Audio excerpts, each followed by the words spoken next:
Greetings, everyone.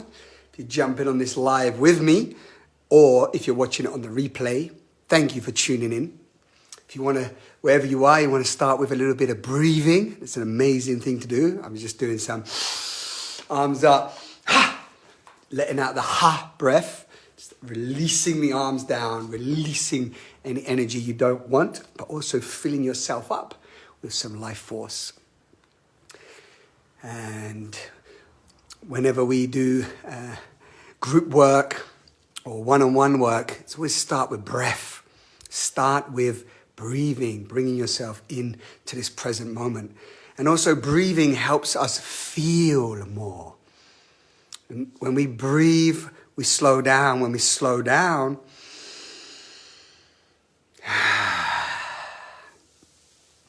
we can really tune in to what's happening inside. And we can feel what we need to feel. I just come off a 90-minute talk with a couple that are going through a challenging time, and they don't know where they're heading after 6 years. Maybe they will uncouple, maybe they will evolve to the next stage. Yeah, and I'm just feeling in this moment the surrealness of this time, that we are alive. So anybody else feeling that surrealness? It feels very surreal. Let me know in the comments, how are you feeling right now? What are you going through? I'm going to be doing a series of live videos on Facebook, on Instagram. And yesterday, if you watched the video, you'll know that I said, this whole dance of sharing ourselves in the world or marketing ourselves. We are all products. Everybody's paying for our attention.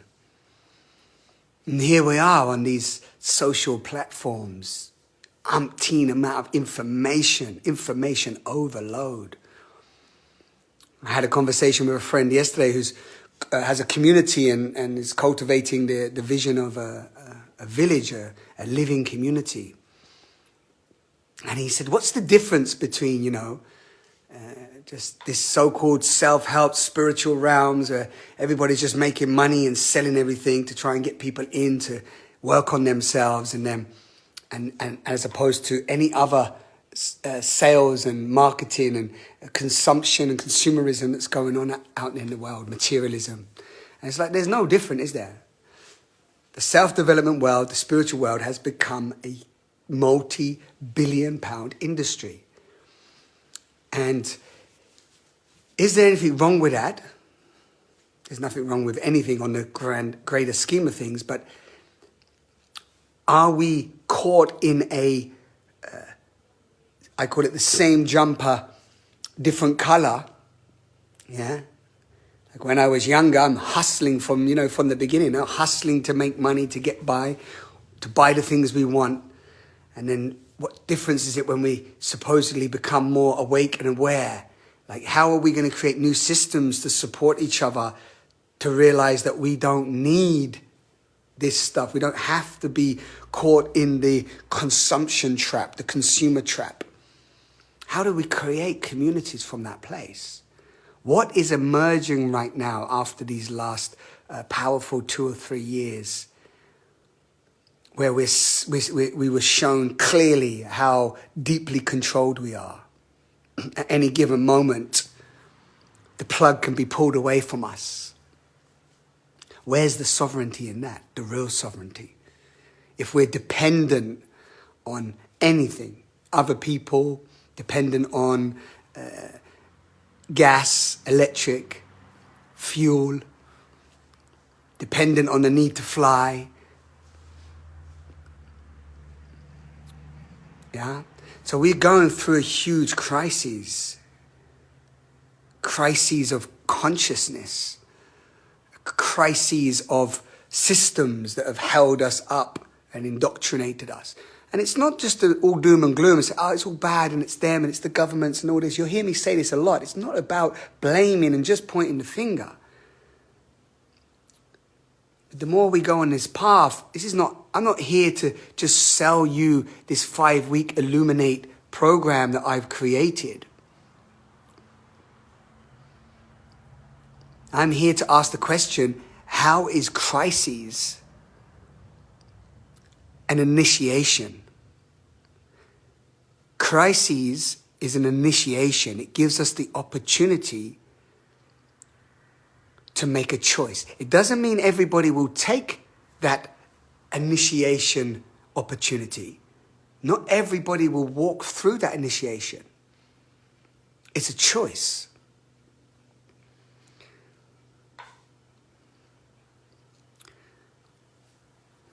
So, crises can be seen as like, it's a nightmare, there's more wars, there's more this, it's the dark ages, it's all over, it's dystopian, the economy's collapsing, we're getting controlled, it's all fear, the government are out to get us, that's one way that it can be.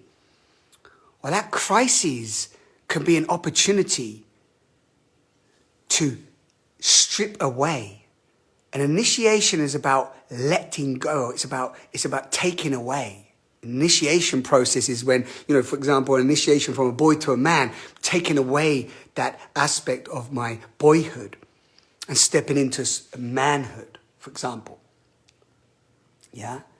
An initiation process of a young female-bodied being realizing that she's now having her period, right? It's an initiation process. Yeah? Big change is happening.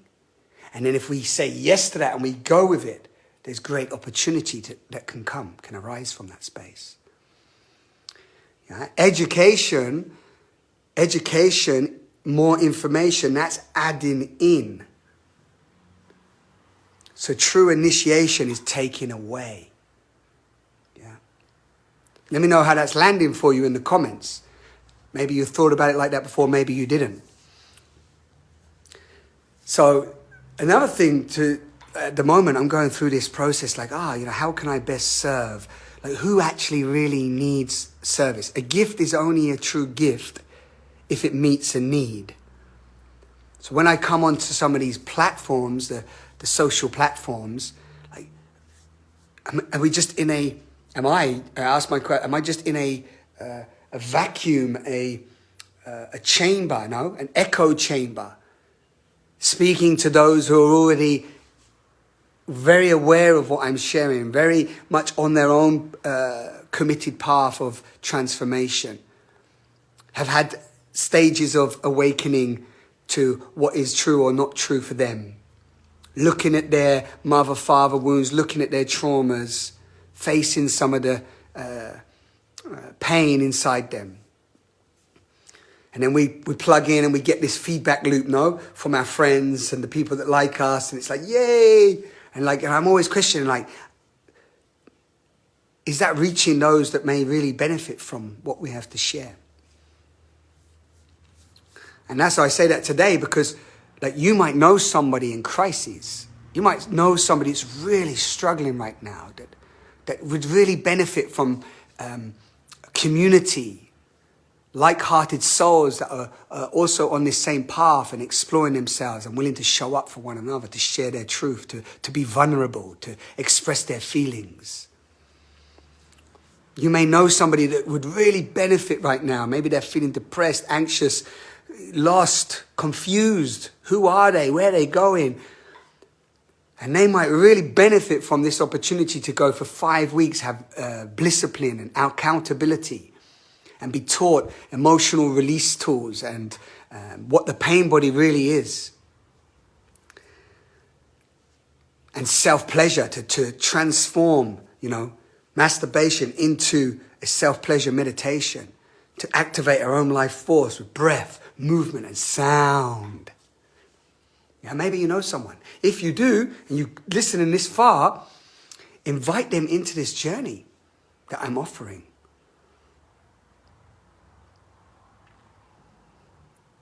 And I'm noticing as well, the challenge for me as well at the moment is so much has come to the surface in the last 3 years of the madness, the insanity, the lies. And in 2011-12, I was going through a process of my own, big crises. I was like, oh, I couldn't imagine. I'd like 15 years was following this path of wanting to be an actor. 12, it was kind of 12 years. And then I just got this like big job, my most highest paid job, 60,000 euros. Yeah. And was 80, maybe 80,000 euros, but they take their percentage. Anyway, it was the biggest job I'd ever got as an actor after like 12, 15 years, like trying to be an actor, going for all these different things. And then I had this huge like experience of meeting a woman at the time that opened me up to a whole kind of channel of life force that I'd never experienced before. Not through sex or anything like that, just through the encounter. She was like a catalyst that cracked open and shifted my whole world. And it wasn't about falling in love, or it was about, wow, how am I seeing reality through this, what seemed like love for this person, for this being, for this divine being. But it actually turned out that through her as a catalyst, it was cracking me open, cracking my limited perspective open to what the bigger love, let's say, what is going on in the world? What's my role here? Who am I? Why am I here? How am I contributing to all that I see and witness in the world? How am I contributing to the suffering that I see and the violence and the madness? How am I conditioned? What behaviors and habits are still driving me? And how, at that time, I was not really aware of anger release and grief. And I didn't know how to cry. Yeah, like I couldn't cry. I wasn't feeling fully. And then through these last 10 years, of exploring myself from that, what seemed like a crisis, that's why I bring it up today around crises, what seemed like a crisis of my consciousness, or crisis of my life, was actually opening me to something far, far greater. It was an initiation process. The old parts of me, the ones still, thinking I was not addicted to any drugs or substances anymore, but was still like, lingering out at the weekends, and still my behaviors were driving towards that. The drive to be an actor, to be famous, to be somebody, was still being driven from this kind of more ego, unhealthy ego. Yeah, it was all about me. And then this initiation happened, and it was like, what about we? We. And then this last 10 years moving into that, like, what does that even mean? It can sound so ambiguous, no? So like up in the air clouds, like, who am I? What am I? We start to inquire into that mystery, and it's not all roses. It's crazy, no? It takes you into the mind, into the madness, into like, you have to dissolve yourself beyond the identification to the individual, the separate self, where my actions are only about me. Well, I'm just got to take care of myself, right? Forget about everybody else, just about me.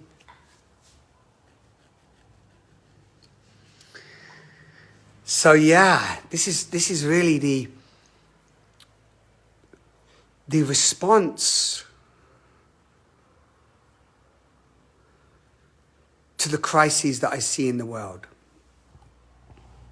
So if you're watching this on replay, who's on here? Is anyone live? Jane. Hey, Jane. Hey, love.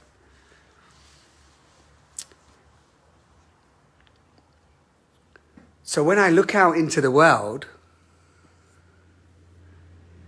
I'm like,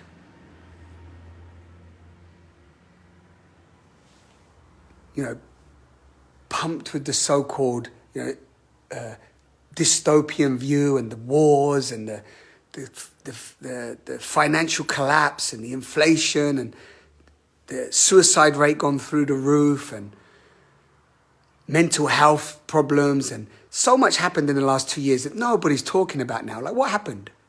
all that nonsense and noise and told to do this and all this money invested into this. And then it kind of stops. And now some people are still engaging in it, but no talk about the repercussions of what just happened in the last few years, that crisis that is still happening. And now we're getting the unfolding of that, and it's impacting all of us in different ways. And if we're not sensitive to that, of course, we just get caught up in our day-to-day lives. Just trying to survive, just trying to make ends meet. So what does it mean to contribute to a more beautiful world? What does it mean to embody these crises as an opportunity for transformation?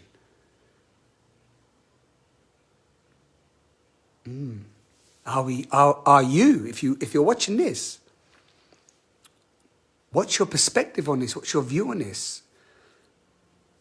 What do you see?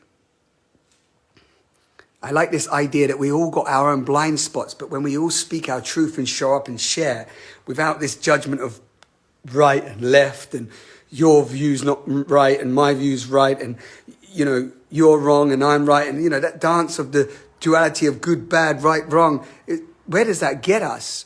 What if everybody just showed up vulnerably and just shared what they're going through and what they're feeling, the challenges of these times, come together in circle? And then we hold each other in circle. And we feel that unification. We sense that sense of interconnection. That we all feel the same and we're going through the same things in different ways. And then we unite as a peoples.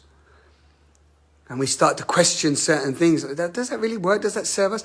Does it serve us that there's still so many of our species starving? And then we keep saying we have to raise money for them through charities, but we keep just spending and giving loads of money into absolute absurd, nonsensical activities and topics and projects.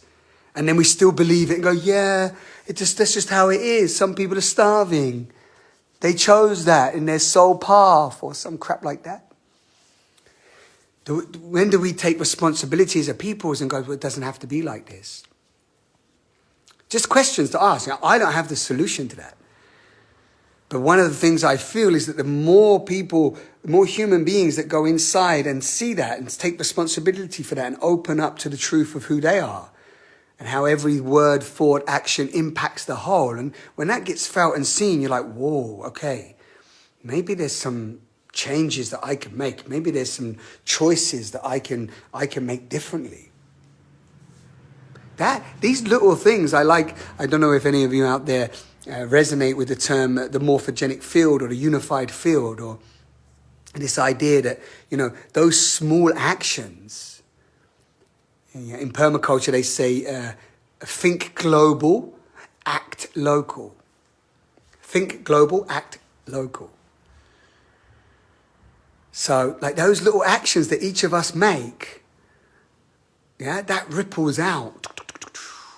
I always see it as this, like, when you see like the planet Earth, and you see the light. Sometimes there's this like view from space, and then you see these lights popping up.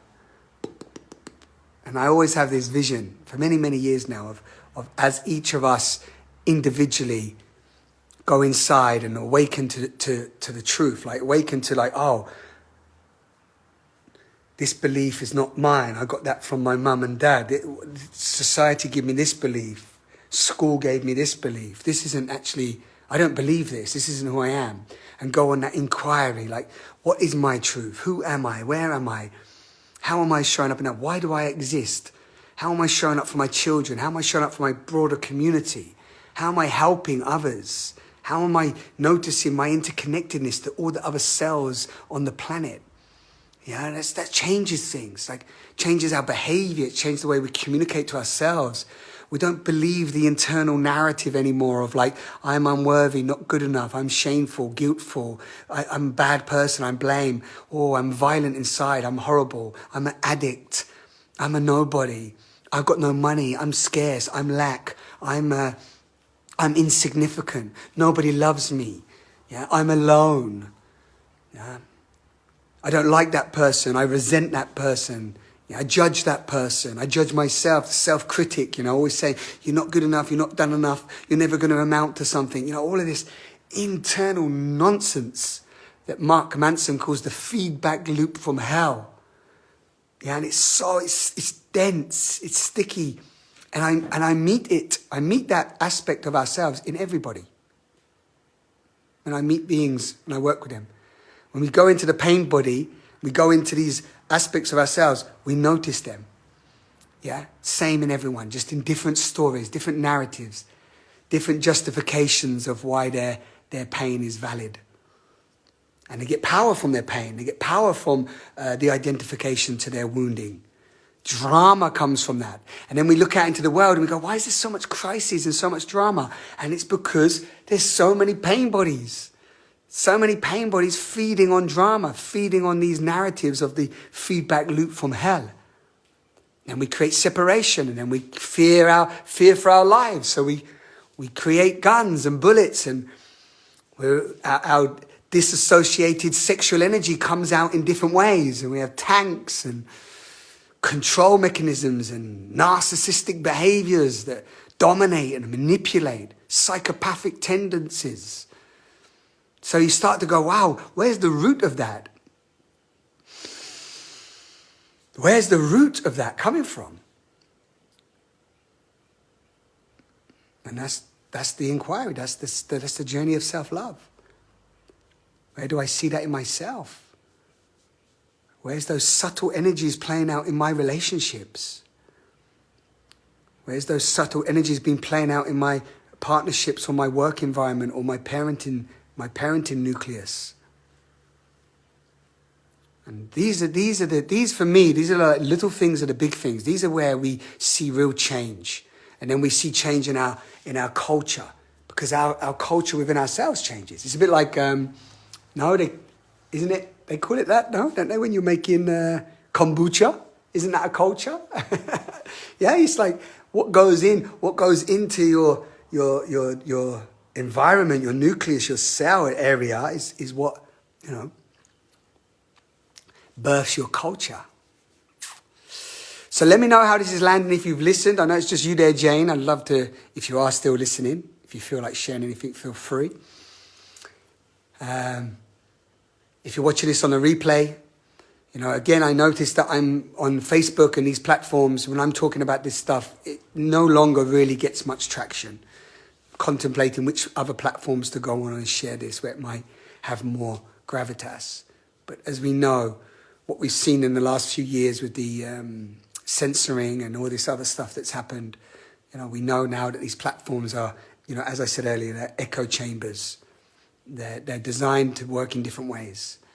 And I personally can't keep up with all of that, trying to work out an algorithm, what works best, a picture, not a picture, a reel, this live video. So I just want to show up live, and maybe this touches one or two of you today. And I'm going to do a series of these lives. And if they touch you, they benefit you, pass them on, share them. And if you want to join me for 5 weeks where we get offline and come and meet, well, we meet online, but offer the social platforms of just consuming. And we come together in circle. So Illuminate is that. So coming together for 5 weeks. You can find more information on my Facebook wall or on Instagram, or send me a personal message. And it's for 23 beings, 12 and 12 male body beings, 12 female body beings. And I'm going to be sharing this over the next coming weeks. So, and we start on the 1st of December for 5 weeks.